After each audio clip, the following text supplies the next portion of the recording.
छात्रों का। हाँ, जैसा कि व्याकरण के संबंध में यह कहा जाता है कि व्याकरण एक शास्त्र है। शास्त्र किसे कहते हैं?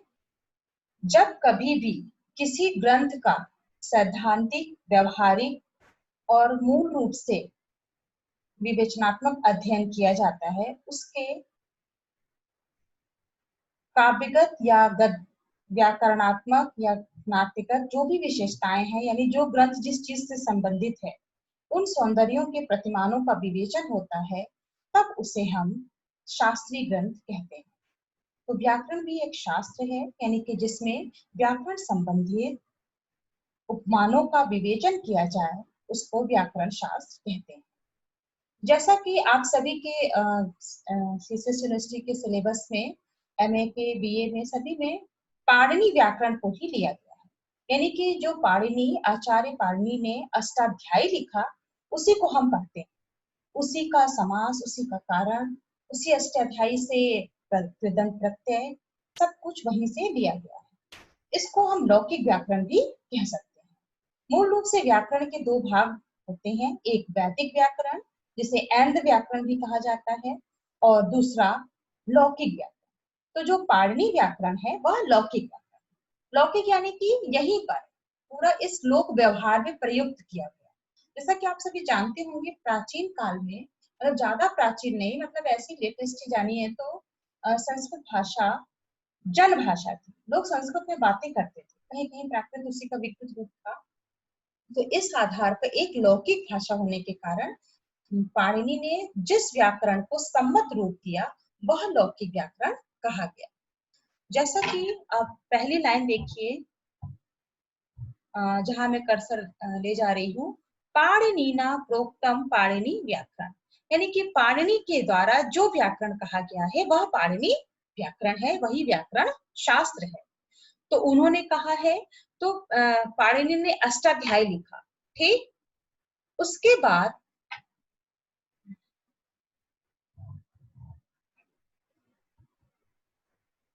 जिस पाणिनि ने अष्टाध्यायी लिखा, उसको और व्यवस्थित और परिमार्जित करते हुए, ठीक है, मैं क्या कह रही थी, जो मूल रूप से पाणिनि का व्याकरण है, और उसी व्याकरण को हम अपने कोर्स में पढ़ते हैं। तो अब देखिए, जो ये पहली लाइन है, पाणिनि प्रोक्तम पाणिनि व्याकरण, यानी कि पाणिनि ने जो व्याख्यायित किया है वह पाणिनिकृत व्याकरण कहा जाता है। इसी को लघु सिद्धांत कौमुदी कहते हैं, और लघु सिद्धांत कौमुदी में तत्पुरुष समास है। तो ये सब चीजें जो होती हैं छोटी छोटी, पर बहुत सरल होती हैं, लेकिन अगर उस पर ध्यान ना दिया जाए तो वह कठिन हो जाती है। और जैसा कि उस लघु सिद्धांत को लिखा गया है, उसका शुरुआत कैसे हुआ है, किस श्लोक के माध्यम से, नत्वा सरस्वतीम देवी शुद्धा गुण्या करोम्य, यानी कि पाणिनि ने जब लघु सिद्धांत कौमुदी ग्रंथ की रचना की, उसमें प्रवेश किया, लिखना शुरू किया, तो उनके जो पहला श्लोक था वो भी मंगलाचरण ही था, नमस्कारात्मक श्लोक था, और सरस्वती माँ के लिए उन्होंने मूल रूप से समर्पित श्लोक कहा।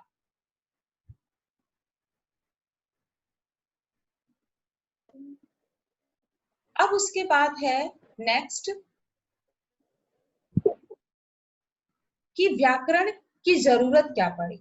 जब भी कोई हम काम करते हैं, किसी चीज को एक व्यवहारिक या सैद्धांतिक रूप देते हैं, तो उसकी आवश्यकता क्या पड़ती है। मान लीजिए आप पढ़ रही हैं तो कुछ आवश्यकता होगी, हम पढ़ा रहे हैं तो कुछ आवश्यकता होगी, तो एक टारगेट होता है, यानी कि व्याकरण की भी रचना है तो उसकी एक आवश्यकता पड़ी। क्यों? क्योंकि वेदों की रक्षा के लिए, रक्षार्थम वेदानाम अध्येयम व्याकरणम, वेदों की रक्षा के लिए व्याकरण की आवश्यकता पड़ी। अब कहोगे वेद की कैसे रक्षा हो रही है? क्यों? क्योंकि उसके जो पांडुलिपि वगैरह थे, जो भी उसके मंत्र थे, उसका विवेचन नहीं हो पा रहा था। तो जब उसका विवेचन ही नहीं होगा तो कैसे हम जानेंगे कि उसके साहित्य में क्या लिखा हुआ है। तो उस पदों का, उसके अर्थों का, कठिन शब्दों का, सबका जो विवेचन किया गया, वो सब कुछ व्याकरण के माध्यम से ही किया गया। जब व्याकरण उसको स्पष्ट कर दिया कि यहाँ पर इस अभिप्राय में कहा गया है, यहाँ पर इस अभिप्राय में कहा कि इस पद का ये अर्थ है, इस पद का इस प्रकार विच्छेद होगा, तो वो अपने आप सभी मंत्र मूल रूप से प्रकट होने लगे और अपने आप समझ में आने लगे। तो व्याकरण का जो वेदों का जो पूरी साहित्यिक ग्रंथ था, वेदों का जो पूर्ण रूप से मूल विवेचन था, उसको संरक्षित करने के लिए ही व्याकरण की आवश्यकता हुई। यही कारण है कि व्याकरण को शब्दानुशासन भी कहते हैं। अथ शब्दानुशासन, उन्होंने अपने अष्टाध्यायी में शब्दानुशासन वर्ड का प्रयोग किया है कि यह जो है वह शब्द अनुशासन है, यानी कि व्याकरण को हम शब्दानुशासन भी कहते हैं। मैं ये चीज आपको इसलिए बता रही हूँ कि ये आपके क्लास के लिए उपयोगी हो ना हो, जीवन के लिए उपयोगी अवश्य है, क्योंकि आप कोई भी तैयारी करेंगी तो ये सब चीजें पूछी जाती हैं और फिर वो चीजें हम पुस्तक में ढूंढते वो हमें मिलती नहीं। तो इसलिए निश्चित रूप से आपको ये समझना होगा कि व्याकरण का उद्देश्य क्या है, क्यों व्याकरण की रचना हुई। अगर आपको असाइनमेंट में देती हूँ, किसी को एक टॉपिक दे दिया कि व्याकरण का इतिहास आप विवेचन कीजिए या फिर व्याकरण के बारे में लिखिए, तो आप ये सब चीजें दे सकते। अब आता है कि अपने जो अष्टाध्यायी व्याकरण है, उन्होंने किस प्रकार के पाठ गिनाए हैं। तो सूत्र पाठ, गण पाठ, जैसे कि अब गण पाठ कहें यानी कि माहेश्वर सूत्र के जो भी गण में गिनाए गए हैं, दोहिया, पच, दंड, इन सभी जो भी गण में गिने गए हैं, उड़ादी में गिने गए हैं, तो ये सब कुछ वर्ड्स हैं। जैसे मैंने आपको बताया था, व्याकरण के एक निश्चित टर्म्स होते हैं, उन टर्म्स को जानना बहुत जरूरी होता है। अगर आप उसे जान लेते हैं तो बहुत ही सरल हो जाता है व्याकरण पढ़ना। तो ये सब वर्ड्स हैं। अब इन्हीं चीजों को जो पाणिनि का अष्टाध्यायी था, उसी को थोड़ा सा सरल किया। सरल कहने का मतलब है कुछ वर्ड उन्होंने बहुत ही स्पष्ट रूप से नहीं बताया, तो पतंजलि ने उसे और स्पष्ट किया जिससे कि हम सबको और अच्छे समझ में आए। उसके बाद पतंजलि के महाभाष्य, पतंजलि का जो व्याकरणिक ग्रंथ है उसका नाम महाभाष्य है। 3 मुनि व्याकरण है, मतलब व्याकरण के 3 मुनि, पहले है पाणिनि, दूसरे हैं पतंजलि और तीसरे हैं वररुचि या कात्यायन कहते हैं। तो पाणिनि ने लिखा अष्टाध्यायी, पतंजलि ने लिखा महाभाष्य और कात्यायन यानी कि वररुचि ने लिखा वार्तिक। तो इन तीन मतलब पाणिनि ने तो एक अष्टाध्यायी लिख दिया, व्याकरणिक ग्रंथ को बना दिया, लेकिन जो कात्यायन थे और पतंजलि थे, इनका लक्ष्य था कि उसी अष्टाध्यायी पे वर्क करना, यानी कि उसे और स्पष्ट करना। सपोज आपकी पुस्तक आप पढ़ रहे हो, आपके राइटर पुस्तक के कोई भी हो सकते हैं, लेकिन अगर आप मुझसे पढ़ रहे हो तो मैं उसे जो चीज और स्पष्ट नहीं हो पाया है उसे और स्पष्ट कर रही हूँ। तो यही काम पतंजलि ने किया और उनके भी ग्रंथ को और स्पष्ट बनाया कात्यायन ने। तो जब भी हम श्लोक पढ़ते हैं तो उसमें वा करके बोला लगा रहता है, यानी कि यह वार्तिक है। वार्तिक मीन्स कात्यायन ने इसे एक्सप्लेन किया है, ठीक, और वृत्ति देता है तो दैट मीन्स पाणिनि ने उसमें वृत्ति डाली है, मतलब वृत्ति और विस्तारित किया। तो ये सब चीजें तीन जो अक्सर परीक्षा में जब आप लोग मान लीजिए शोध करती हैं, रिसर्च करेंगी, आपका रिसर्च मेथोडोलॉजी सिलेबस में आएगा, आप उस पर काम करेंगी, तो हमेशा ये सब चीजें पूछी जाती हैं। क्या होता है त्रिमुनि व्याकरण, तो आप सोच पड़ जाएंगी है तो बहुत सरल चीज, पर आपको ध्यान ही नहीं होगा, आपने तो केवल पाणिनि को पढ़ा है। आप ये कहेंगे मैं तो पाणिनि लघु सिद्धांत कौमुदी को पढ़ी बाबूराम सक्सेना और आप राइटर गिनाए, क्योंकि वाइवा में जब बच्चों से पूछा जाता है तो वो क्लियरली ये भी नहीं जानते हैं कि वो जो व्याकरण पढ़ रहे हैं वो कहाँ से आया है और व्याकरण का उद्भव विकास कैसे हुआ और जो उनका मूल व्याकरण है वो कौन सा व्याकरण है। तो इसलिए इन सब चीजों को जानना बहुत जरूरी है। अब उसके बाद पाणिनि की व्याकरण के अंतर्गत पंचपाठी यानी कि पांचों पद को लगाया जाता है, और दूसरा उनका वार्तिक है, और तीसरा पतंजलि का महाभाष्य है। इन्हीं सब के द्वारा यह पूरा एक्सप्लेन हुआ है। अब आता है व्याकरण मूल पद क्या है, यानी कि वी, आंग, क्री एवं लिट, इन सभी के योग से ही व्याकरण बना हुआ है। वी यानी विशेष रूप से, आंग रखा जाना, करण यानी कि दिशा देना, जो को विशेष रूप से रखा जाए यानी कि जिससे विशेष रूप से दिशा दी जाए वह व्याकरण है। तो इन तीनों को यानी कि जितने भी पद हैं वो पद आपको पता होना चाहिए। प्रश्न बहुत सारे बनते हैं, पूछता है कि व्याकरण में निम्नलिखित में से कौन सा प्रत्यय नहीं है, कौन सा उपसर्ग नहीं है, कौन सा धातु नहीं है या कौन सा है। तो आपको ये जानना बहुत जरूरी है। उसके बाद आता है कि किसी भी चीज का दो प्रकार से निर्वचन होता है। निरुक्त पढ़ा होगा आप लोगों ने एमए फर्स्ट ईयर में, दीप्ति मैम की क्लास में आपने पढ़ा होगा उसमें। तो शब्दों का निर्वचन होता है, यानी कि निष्पत्ति और व्युत्पत्ति। निष्पत्ति करेंगे और व्युत्पत्ति। निष्पत्ति यानी कि एक एक वर्ड को तोड़ना, एक एक शब्द को तोड़ना, और व्युत्पत्ति यानी कि उस एक्सप्लेन उस शब्दों के माध्यम से, जैसे उसका अर्थ क्या निकाल उसको संस्कृत में बताना। कि व्याक्रियन्ते व्युत्पाद्यन्ते शब्दा, जहां पर शब्दों को व्याख्यायित किया जाता है, उनकी व्युत्पत्ति को उत्पादित किया जाता है, वह व्याकरण।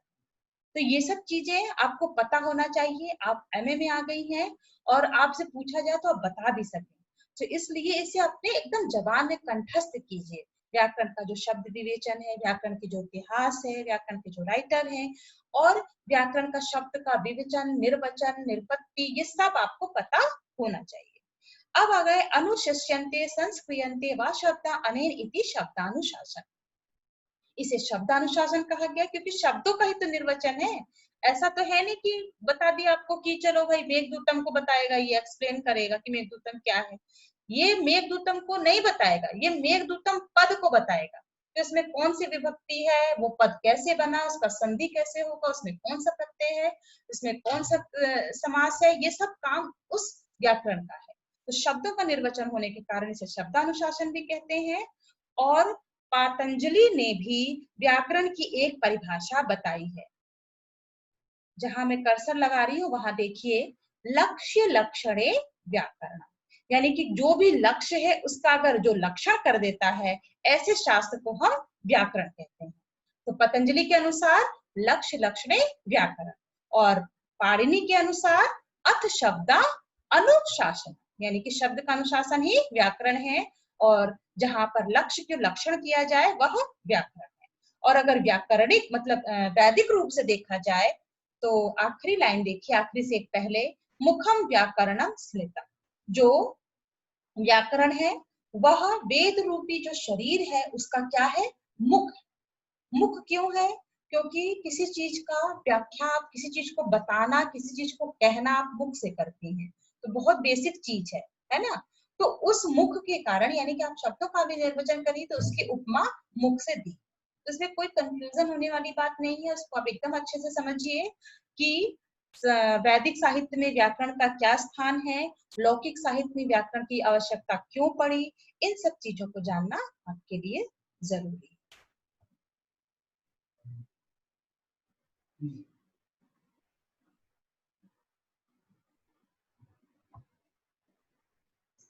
अब है जो पतंजलि ने व्याकरण की अनिवार्यता किया, उन्होंने ही यह शब्द दिया, ब्राह्मणे निष्कारो धर्म षडंगो वेदज्ञो ज्ञेयस्य, यानी कि जो ये 6 अंग हैं वेद के, उसमें व्याकरण सबसे इंपॉर्टेंट है। और बाकी 6 कौन कौन से हैं, शिक्षा, कल्प, निरुक्त, ज्योतिष, छंद और व्याकरण। अब बहुत ज्यादा विस्तार हो जाएगा, इसलिए अभी हम इस पे नहीं जाएंगे। अब आपका नेक्स्ट है कि बहुत ही फेमस एक श्लोक है जिसे मैं चर्चा करना चाहूंगी। यद्यपि बहुनाधिशे तथापि पटपुत्र व्याकरणम स्वजनः स्वजनो माकृत सकलम शकलम सकृत कृत। अब व्याकरण की क्यों अनिवार्यता है, व्याकरण की जरूरत क्यों है, उसके लिए बहुत, इस श्लोक को अगर पढ़ लोगे ना तो समझ में आ जाए कि क्यों जरूरत है। यद्यपि बहुनाधिशे, यदि बहुत ज्यादा भी नहीं पढ़ सकते तो कम से कम पठ पुत्र व्याकरण, बेटा व्याकरण तो पढ़ ही लो। किसी चीज का व्याकरण जानना बहुत जरूरी है। ग्रामर, अगर किसी लैंग्वेज को समझना है तो उसका ग्रामर हमें जानना बहुत जरूरी है। तो अगर हम संस्कृत लैंग्वेज पढ़ रहे हैं तो हमें व्याकरण भी पढ़ना अति आवश्यक है। नहीं तो क्या हो जाएगा, स्वजन स्वजन माँ पितो, कहीं ऐसा ना हो जो स्वजन है स्व स्व स्वजन, जो अपने लोग हैं उनकी जगह पे स्वजन यानी कि कुत्ता ना बन जाए। ठीक, अगर व्याकरण का ज्ञान नहीं रहेगा, शब्दों का मूल रूप से जानकारी नहीं रहेगी, तो स्वजन और स्वजन दोनों का उच्चारण अलग है, लेकिन बच्चे एक ही तरह से बोलते हैं।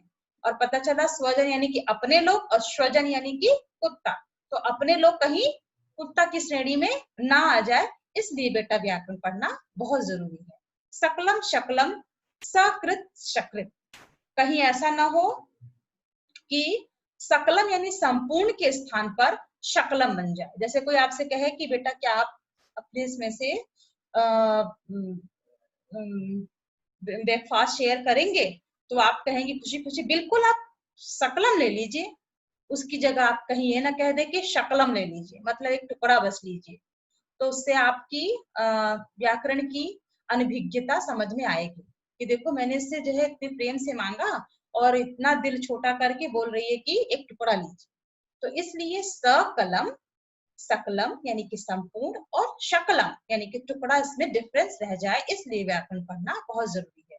इसी तरह सकृत और शकृत यानी कि विष्ठा और एक बार सकृत, इस वर्णों में आप अंतर कर सके। तो व्याकरण की क्यों आवश्यकता पड़ी, क्यों अनिवार्यता है, यह श्लोक सिद्ध करता है। इसके साथ ही एक चीज और बताना चाहूंगी, जो पूरा संस्कृत व्याकरण है इसकी 9 व्याकरण परंपराएं हैं। कभी परीक्षा में पूछते हैं कि जो आपका इतिहास है व्याकरण का वो क्या है, तो आप कहोगे हाँ जी व्याकरण का मैं तो लघु सिद्धांत कौमुदी पढ़ी हूँ, मुझे तो ये पता है, मुझे तो वो पता है। तो आप इसके लिए सिर्फ और सिर्फ बताएंगे इसके 9 व्याकरण की परंपराएं हैं, वो कौन कौन सी हैं। ऐन्द्र चांद्रम प्राशिकृतम कौमार्य शाक्टायन सारस्वतम चापि शकलम शाकलम पाणिनीय। यानी कि एक तो है ऐन्द्र व्याकरण, यानी इंद्र ने जिस व्याकरण को गठित किया, कास्टस ने, शाक्टायन ने, आपिशल ने, चांद्र ने, कौमार्य ने, सारस्वत ने और शाकल, ये सब ऋषि हैं जो बहुत विद्वान उस समय के रहे। और आखिरी पाणिनि, जो कि आप सभी पढ़ रहे हैं, जो आपके सिलेबस में। एक समस्या ये भी आती है कि संस्कृत का साहित्य तो बड़ा ही धनी है, लेकिन उपलब्ध न होने के कारण इसमें अनभिज्ञता आ जाती है। तो पाणिनि व्याकरण का 9वीं व्याकरण परंपरा के अंतर्गत आता है, और जो पहला व्याकरण का है वह है ऐन्द्र व्याकरण। अब उसके बाद अष्टाध्यायी है। पाणिनि व्याकरण का प्रतिनिधित्व ग्रंथ क्या है, अष्टाध्यायी, जिसके ऋषि पाणिनि हैं। इसमें कुल 8 अध्याय हैं, यानी कि 8 अध्याय समझो ना, 8 पार्ट हैं, और हर अध्याय में 4-4 पाद हैं, यानी कि सब चैप्टर 4-4 पाद हैं। इस प्रकार टोटल अष्टाध्याय में कितने पाद हो गए, 32 पाद, यानी कि 32। तो क्वेश्चन इसमें इस तरह बन सकता है कि अष्टाध्याय में कुल कितने अध्याय हैं, तो 8 अध्याय हैं। अगर पूछेगा प्रत्येक अध्याय में कितने पाद है, अगर प्रत्येक अध्याय में पूछता है तो 4, और अगर पूछता है टोटल कितने पाद है अष्टाध्याय में, तो 8 चौक 32, यानी कि 32 अध्याय। इसी कारण अष्टाध्यायी को अष्ट अध्यायी या अष्टक भी कहते हैं। सपोज एक क्वेश्चन पूछ लिया, और शायद मुझे ध्यान आ रहा है कि कॉम्पिटिशन एग्जाम में पूछा भी था, अष्टक किसे कहते हैं, तो अष्टक उसे कहते हैं जो अष्टाध्यायी को कहते हैं, यानी कि दोनों का सेम ही नाम है। 8 अध्याय होने के कारण इसे अष्टक या अष्टाध्यायी कहा। और जो सबसे मूल बात है, पूरा जो अष्टाध्यायी वो किस रूप में लिखा गया है, कारिका रूप में, श्लोक रूप में, किस रूप में, यह सूत्र रूप में लिखा, यानी कि सूत्र शैली में लिखा हुआ ग्रंथ है। और इसका जो फर्स्ट सूत्र है वह है वृद्धिरादेश, और जो आखिरी सूत्र है वह है अ, यानी कि पहला और आखिरी मैंने इसलिए चर्चा कर दिया कि ये कभी कभी आपकी परीक्षाओं में भी पूछता है। तो यहाँ तक मुझे लगता है पूरा जो व्याकरण का इतिहास है, व्याकरण कैसे बना, कहाँ से आया, ये सब चीजें इसके तहत है, हमने आज इसको